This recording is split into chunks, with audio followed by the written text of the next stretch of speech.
силу суровых природно-климатических условий и отдаленности от большой земли завоз грузов доставляется только речным транспортом.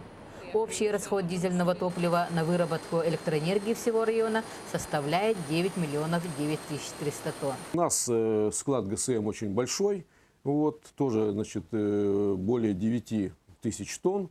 В нем их размещаем порядка 7 тысяч тонн. То есть 2 тысячи, там 2,5 обычно на нефтебазе.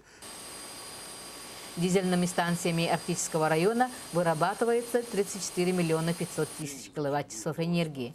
Львиную долю из них в количестве 22 миллионов 800 тысяч киловатт-часов составляет поселок Батагай.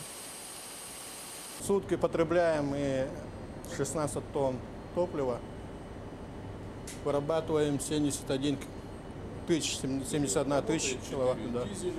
Сейчас в работе 4 дизель-генератора, в резерве 6 штук, 1 консервация стоит.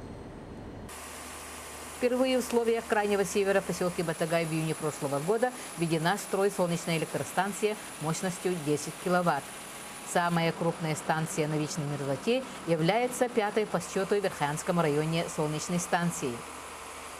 Именно сюда с панелей, значит, у нас приходит электроэнергия, постоянный ток, понятно. И вот 20, значит, в одном шелтере, значит, этих инверторов и 20 в другом. Вот.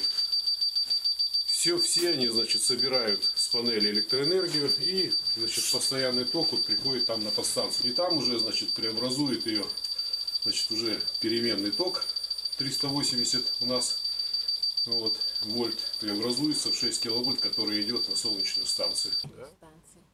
Альбина Павлова, НВК Саха, Батагай.